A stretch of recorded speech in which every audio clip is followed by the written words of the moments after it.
কেমন আছেন সবাই? ভালো আছেন তো? আমি মৌমিতা। #এনলেস সুইটে নতুন একটি ভিডিওতে সবাইকে অনেক স্বাগত জানাই। শ্রাবণ মাস জুড়ে এনলেস সুইটে চলছে শ্রাবণ পর্ব। এই শ্রাবণ পর্বে আপনাদের বিভিন্ন নিরামিষ রান্না করে দেখানোর চেষ্টা করছি। আজকে শ্রাবণ পর্বের তৃতীয় দিন। এই তৃতীয় দিনে আপনাদের খুব সহজ ও চটজলদি প্রেসার কুকারে 2 থেকে 3টে সিটি দিয়ে বানিয়ে নেব বাটার খিচুড়ি। এই বাটার খিচুড়িটা যেমন খুব তাড়াতাড়ি ও খুব সহজেও হয়ে যায়, খেতেও খুব অপূর্ব হয়।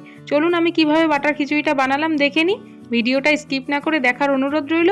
আশা করি আপনাদের খুব ভালো লাগবে। ভালো লাগলে অবশ্যই চ্যানেলটি সাবস্ক্রাইব করে পাশে থাকা বেল আইকনটা ক্লিক করে দেবেন। এখানে প্রেসারটা গরম হয়ে গেছে, একটু সাদা তেল দিয়ে দিয়েছি আর ফোড়নে একটা শুকনো লঙ্কা দিয়ে দিলাম আর দিয়ে দিলাম 1 চামচ গোটা জিরে। এই ফোড়নটাকে একটু নাড়াচাড়া করে ভেজে নেব। এইবার দিয়ে দেবো কেটে রাখা আলু আর কুমড়ো। আলু কুমড়োটাকে দিয়ে একটু হালকা লাল করে ভেজে নেব। এই বাটার খিচুড়িটা যেমন খুব সহজেও খুব চটজলদি হয়ে যায়, তেমন খেতেও খুব অপূর্ব হয়। ছোট বড় সবার খুব ভালো লাগবে খেতে। এইবার একটু দিয়ে দেবো 1 চামচ আদা বাটা। আদা বাটাকে দিয়ে ভালো করে একটু মিশিয়ে নেব।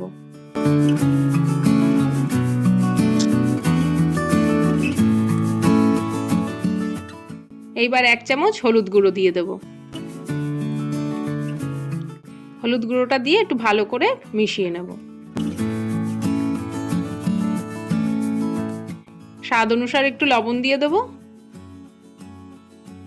মশলাটাকে একটু কষানো হয়ে গেছে। এবার আগে থেকে ধুয়ে রেখেছিলাম মুগ ডাল আর সিদ্ধ চাল। এই সিদ্ধ চাল আর মুগ ডালটা দিয়ে ভালো করে মিশিয়ে নেব। আপনারা চাইলে সিদ্ধ চালের জায়গায় আতপ চাল বা গোবিন্দভোগ চালও ব্যবহার করতে পারেন। আমি আজকে সিদ্ধ চাল দিয়ে রান্নাটা করব। জল দিয়ে দিয়েছি পরিমাপ অনুযায়ী। একটা কাঁচা লঙ্কা দিয়ে দিলাম চিড়ে। এবার প্রেসারের ঢাকনাটা আটকে দিলাম। 2 থেকে 3টে সিটি দিয়ে দেব। প্রেসারের ঢাকনাটা খুলে দেখি খিচুড়িটা কতটা কি হলো। ঢাকনা খোলার সাথে সাথেই এত সুন্দর একটা গন্ধ বেরিয়েছে।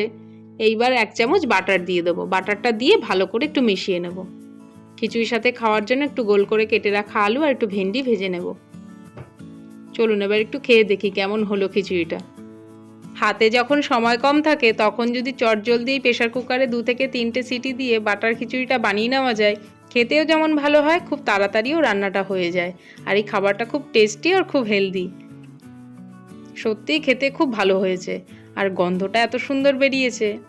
শ্রাবণ পর্বে তৃতীয় দিনের রান্নার ভিডিওটি আপনাদের কেমন লাগলো অবশ্যই কমেন্ট করে জানাবেন। ভালো লাগলে একটা লাইক শেয়ার করে দেবেন। চ্যানেলে নতুন হলে চ্যানেলটি সাবস্ক্রাইব করে পাশে থাকা বেল আইকনটা ক্লিক করে দেবেন। পরবর্তী নতুন আরেকটি শ্রাবণ পর্বের ভিডিওতে দেখা হবে। সবাই ভালো থাকবেন, সুস্থ থাকবেন। ধন্যবাদ।